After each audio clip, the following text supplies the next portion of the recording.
Bonjour et bienvenue pour cette nouvelle vidéo de la série Renforcement en sciences. Et nous allons nous pencher sur le chapitre 5 qui va concerner les questions d'intégration et d'intégrale.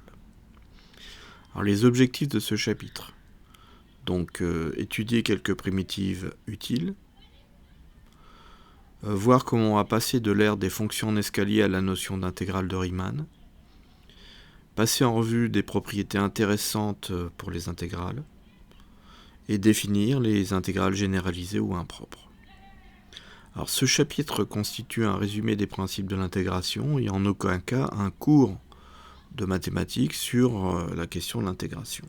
En traitement du signal, les intégrales impropres serviront à définir les transformés pour les signaux analogiques, qu'il s'agisse des transformés de Laplace ou de Fourier notamment, dans leur déclinaison temporelle, spatiale ou spatio-temporelle. Alors nous allons commencer par dresser le panorama de quelques primitives. Alors d'abord la définition.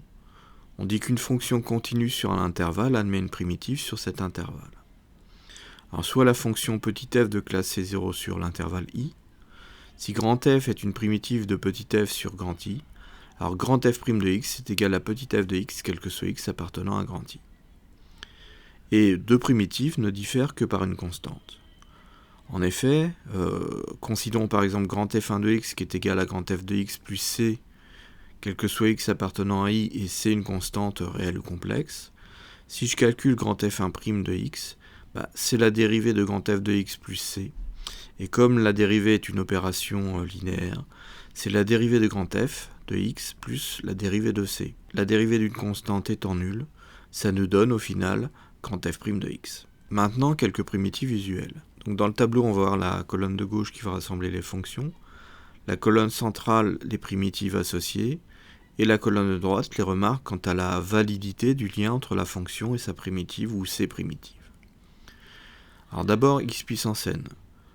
Les primitives vont être de la forme x puissance n plus 1 sur n plus 1 plus c, sauf pour n égale moins 1, comme on va le voir.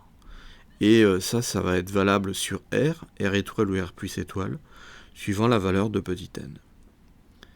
Alors si on a 1 sur x, c'est-à-dire x à la puissance moins 1, donc pour le cas n égale moins 1, à ce moment-là, la primitive ou les primitives vont s'écrire sous la forme ln de valeur absolue de x plus c, avec une validité sur tout intervalle en fait inclus dans R étoile. Si on avait mis ln de x au lieu de ln de valeur absolue de x, alors ce lien primitive-fonction aurait été en fait valable sur tout intervalle inclus dans R plus étoile. Alors maintenant, 1 sur x puissance n. Alors là, ce qui est intéressant, c'est de voir qu'on va passer de 1 sur x puissance n à 1 sur x puissance n moins 1, avec un coefficient 1 sur 1 moins n devant, et évidemment, on aura toujours la constante c. Et la validité, c'est sur tout intervalle i inclus dans R étoile, sauf pour le cas n égale 1, puisque à ce moment-là, on retombe en fait sur la primitive précédente. Alors 1 sur x plus a, les primitives seront de la forme ln de valeur absolue de x plus a plus une constante c, sur i, un intervalle, à condition que a n'appartienne pas à i. Exponentielle x, par définition, sa primitive, c'est exponentielle x, et ça, c'est valable sur tout intervalle i inclus dans R. Il reste cosinus x, dont la primitive est sinus x plus c, et sinus x, dont la primitive, ou dont les primitives sont moins cosinus x plus c, et pour ces deux-là, c'est pour tout intervalle i inclus dans R. Maintenant, s'agissant des primitives de fonctions composées. Alors si on a quelque chose de la forme u' u puissance n, les primitives vont être de la forme u puissance n plus 1 sur n plus 1 plus c. Et ce sera valable sur tout intervalle i où u est de classe C1. Si on a u' sur u, on aura ln de valeur absolue de u plus c, et i, ce sera un intervalle où u est de classe C1, et il faut aussi que u de x soit absolument différent de 0. Si on a u' sur u puissance n, les primitives vont s'écrire 1 sur 1 moins n que multiplie 1 sur u à la puissance n moins 1 plus une constante c. Ça, ce sera valable sur un intervalle i où u est de classe C1 et où u de x est différent de 0. Et bien entendu, puisque sinon ça nous renvoie à la primitive précédente, il faut que n soit différent de 1. Si on a u' sur racine de u, les primitives vont être de la forme 2 racine de u plus c, et ce sera valable sur tout intervalle i où u est de classe C1 et où u de x est strictement supérieur à 0. U' exponentielle U, les primitives seront de la forme exponentielle U plus C, sur tout intervalle I où U est de classe C1. Ensuite, on a U' sinus U, dont les primitives vont être moins cosinus U plus C, où I, ce sera un intervalle où U est de classe C1.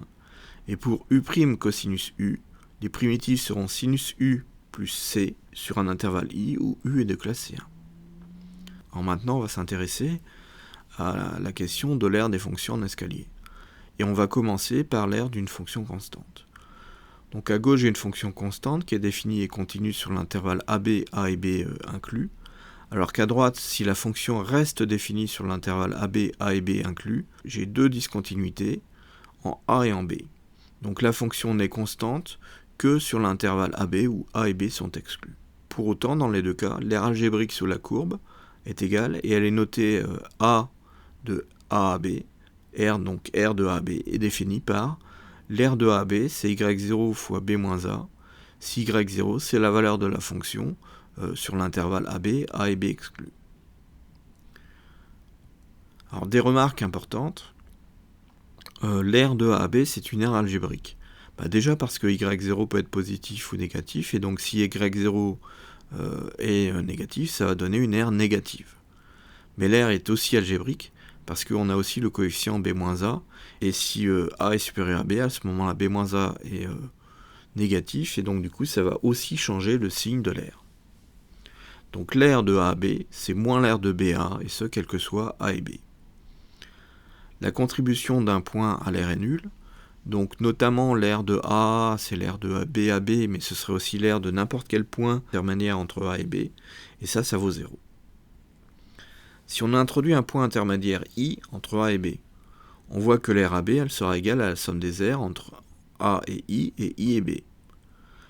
Et pourquoi ? Parce que la fonction étant constante, elle peut être découpée en deux fonctions constantes, respectivement sur les intervalles A et I exclus, et I et B, où I et B sont inclus. On a donc l'aire de A à B qui est égale à y0 fois l'aire de I-A, ça c'est pour l'aire de A à I, plus l'aire de I à B, donc plus y0 facteur de B-I.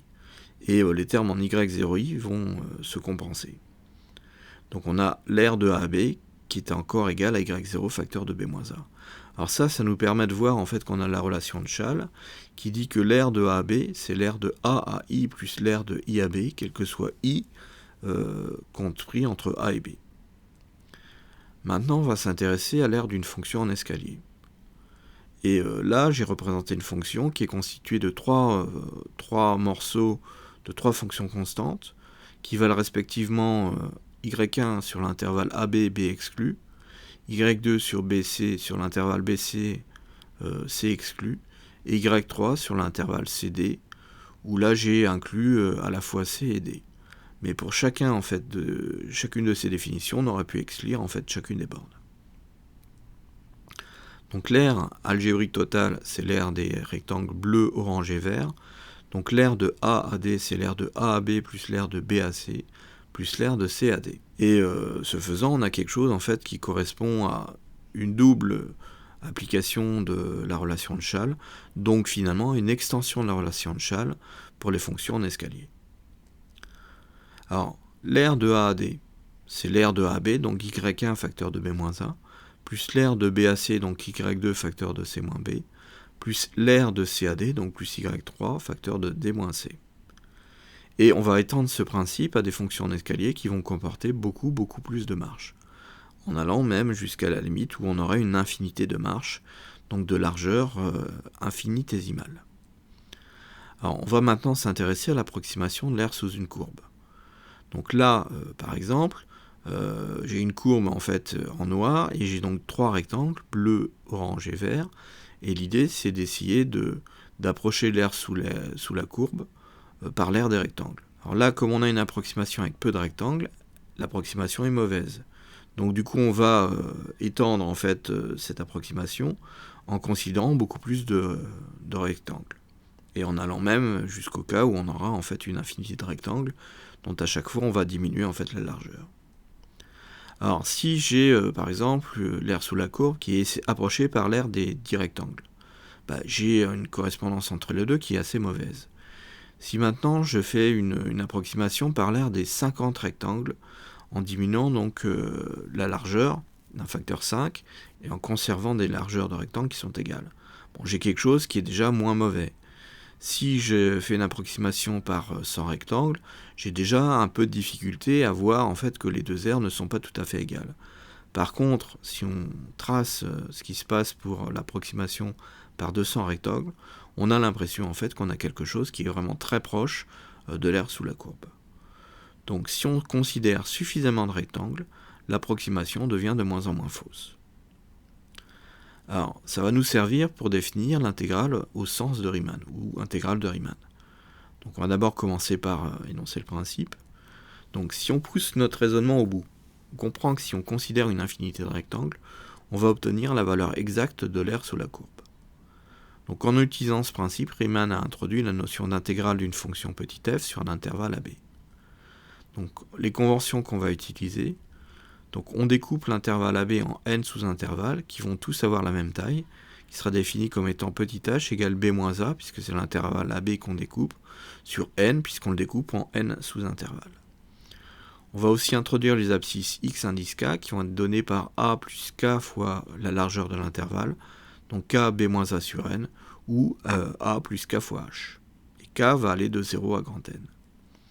Alors x indice 0, ça correspond à grand A, x indice grand n, ça correspond à b. Et ce qu'on va considérer, c'est les aires en fait entre les abscisses xk et xk plus 1. Donc là, on va considérer c'est f calculé en xk, que multiplie la largeur, xk plus 1 moins xk, c'est donc f de xk que multiplie h. Donc le principe des intégrales au sens de Riemann consiste à dire que l'aire sous la courbe est égale à la somme des aires entre les abscisses xk et xk plus 1, où k va varier de 0 à grand N moins 1 si on fait tendre n vers l'infini.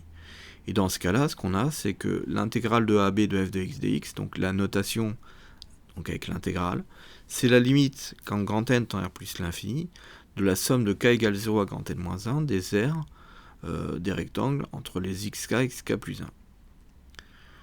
Donc si on remplace l'expression de l'aire par f de xk b moins a sur grand N, on a donc que l'intégrale de AB de f de x dx, c'est la limite quand grand N tend vers plus l'infini de la somme de k égale 0 à grand N moins 1 des f calculés en xk que multiplie la largeur, donc b moins a sur grand N. Or, ça c'est encore l'intégrale de AB de f de x dx qui est égale à la limite quand grand N tend vers plus l'infini de la somme de k égale 0 à grand N moins 1 des f de xk que multiplie petit h. Alors, on pourrait aussi choisir la somme des aires de xk et xk plus 1, où k varie de 1 à n si on fait tendre n vers plus l'infini. En effet, si n tend vers plus l'infini, petit h tend vers 0, donc la contribution de l'aire à gauche va tendre à être nulle, comme celle de l'aire à droite. Donc prendre en compte soit l'aire à gauche, soit l'aire à droite, ça ne va rien changer. Alors, la première approche qu'on a définie, c'est où on a f de xk que multiplie h, ça correspond à la méthode dite des rectangles à gauche, parce qu'on a pris la valeur de f en xk, donc la valeur à gauche.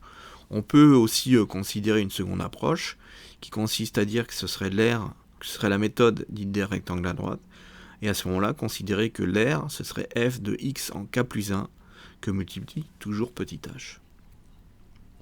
On aurait aussi pu choisir les points au milieu de chacun des intervalles xk et xk plus 1. On aurait aussi pu choisir en fait les valeurs de minimale, médiane ou maximale de f sur l'intervalle. Et à partir du moment où on va diminuer la taille de chacun des intervalles pour aller vers une taille en fait infinitésimale, ça donnera exactement le même résultat. On montre aussi que l'on peut étendre ce principe de dérivation donc, de l'aire de Riemann avec des découpages de l'intervalle AB qui font intervenir des sous-intervalles de largeur variable. Bon, ici, je vais me limiter dans la suite au cas proposé, à savoir l'intégrale de AB de f de x dx. Ce sera la limite quand grand N tend vers plus l'infini de la somme de k égale 0 à grand N moins 1 des f de xk fois h. Bon, h, c'est toujours b moins a sur grand N, et les xk, pour mémoire, c'est petit a plus k fois b moins a sur grand N, ou k plus k fois grand H, avec k qui décrit 0 grand N. Alors maintenant, on est en mesure de pouvoir établir le lien avec la primitive. Par définition, l'intégrale de AB de petit f de t dt, c'est grand f de b moins grand f de a, dans le cas où grand F est une primitive de F. Alors pourquoi ? Pour ça, on va regarder en fait ce qui se passe en partant de la définition de l'intégrale de Riemann. Donc on a l'intégrale de AB de f de t dt, qui est la limite quand grand n tend vers plus l'infini, de la somme de 0 à n-1 des f de a plus k b-a sur grand n, que multiplie la largeur, donc b-a sur n. Donc ça, c'est la limite quand grand n tend vers plus l'infini, la somme de k égale 0 à grand n-1 des aires des rectangles entre les abscisses xk et xk plus 1. Or, cette aire-là, c'est b-a sur n que multiplie petit f de xk, ou petit h que multiplie f de xk. Maintenant, ce qu'on a introduit, c'est le fait que grand f, c'est une primitive de petit f sur l'intervalle AB. Donc petit f calculé en xk, c'est grand f' calculé en xk, et ce, quel que soit xk appartenant à AB. Et par définition, si f, petit f, c'est la dérivée de la primitive grand f, petit f en xk, c'est la limite quand h tend vers 0 de grand f de xk plus h moins grand f de xk sur h. Donc on repart en fait de nos informations, et en fait ce que l'on voit, c'est que si h c'est b-a sur grand n, dire que n tend vers plus l'infini, c'est équivalent à dire que petit h tend vers 0, puisque dans les deux cas, b-a sur grand n ou petit h vont tendre vers 0. Donc petit f de xk, on peut encore dire que c'est la limite quand grand n tend vers plus l'infini, de grand f calculé en xk plus 1 moins grand f calculé en xk sur h. Et on sait que l'aire de xk plus 1, c'est h fois petit f de xk.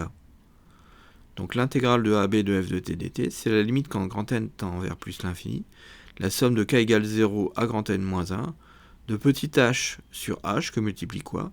Grand f de calculé en xk plus 1 moins grand f calculé en xk.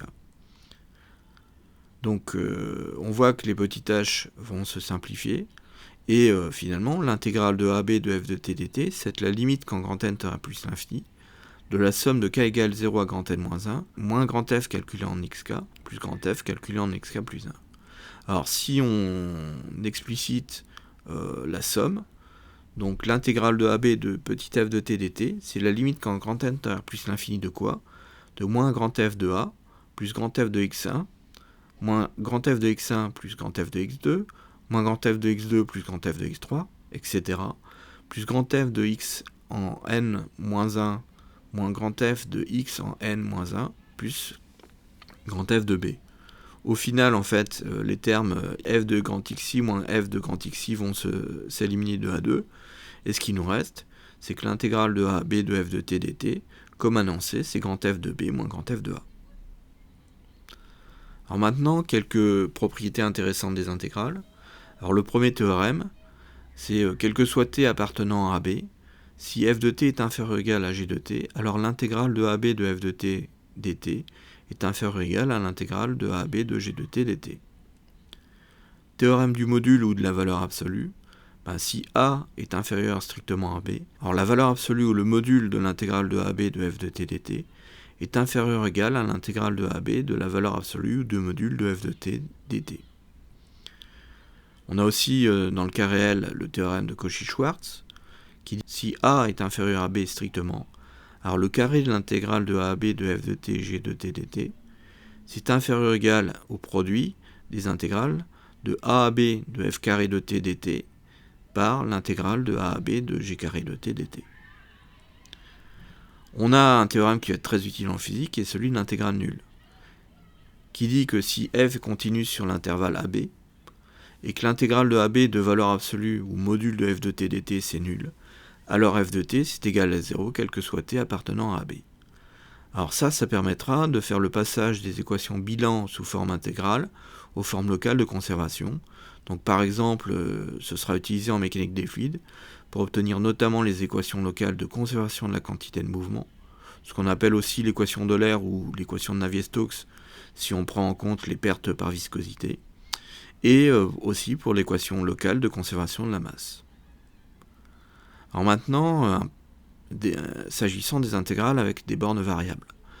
Alors le premier résultat, c'est que si f est C0 sur AB, alors quel que soit x appartenant à AB, grand f de x étant défini comme l'intégrale de ax de f de t dt est de classe C1 sur AB, et qu'en plus, grand f' de x, c'est égal à petit f de x. Alors le deuxième résultat, si petit f est C0 sur l'intervalle AB, et si U et V sont C1 sur l'intervalle alpha-bêta, avec l'image de l'intervalle alpha-bêta par U qui est incluse dans l'intervalle AB, et l'image par V dans l'intervalle toujours alpha-bêta, elle aussi incluse dans l'intervalle AB, alors grand f de x défini comme étant l'intégrale de U de x à V de x de f de t dt, elle est de classe C1 sur l'intervalle alpha-bêta, et grand f' de x, c'est petit f calculé en v de x que multiplie v' de x, moins petit f calculé en u de x que multiplie u' de x.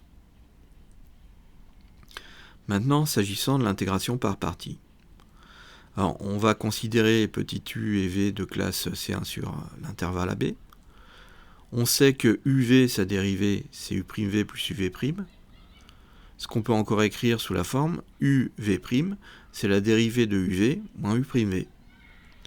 Donc du coup, à partir de ça, on peut en déduire que l'intégrale de AB de u de t, v' de t dt, c'est la primitive u de t, v de t calculée entre a et b, moins l'intégrale de AB de u' de t, v de t dt. Et pour l'obtenir, on est parti de uv' égale la dérivée de uv' moins u'v, et en prenant en fait les intégrales. Donc on retrouve bien l'intégrale de u fois v' dt, moins l'intégrale de u' de t, v de t dt, et puis quand on prend la primitive de la dérivée de uv, on a uv en fait entre les deux bornes, donc u de t, v de t entre a et b. Alors maintenant, le changement de variable. Si petit f est continu sur l'intervalle AB, si phi est de classe C1 sur l'intervalle alpha-bêta, avec l'image par phi de l'intervalle alpha-bêta qui est incluse dans AB. Alors l'intégrale de alpha-bêta de f en phi de t que multiplie phi' de t dt, c'est l'intégrale de phi de alpha à phi de bêta de f de u du. Et le changement de variable, en fait, qu'on a, c'est u égale phi de t. Bon, ça permet de remplacer phi de t dt par du. Et par contre, ce qu'il faudra, mais ce sera vrai dans la quasi-totalité des cas en physique, il faudra que u égale phi de t soit C1 sur l'intervalle de variation de t. Alors maintenant, s'agissant des intégrales généralisées ou impropres. Alors le premier point important, c'est la notion de convergence des intégrales ou d'existence de celle-ci. On dira que f est localement intégrable sur l'intervalle i, ça équivaut à ce que f soit continu par morceau sur i. Ensuite, petit f défini de AB et à valeur dans R, continue sur AB, B exclu, admet une intégrale généralisée en B.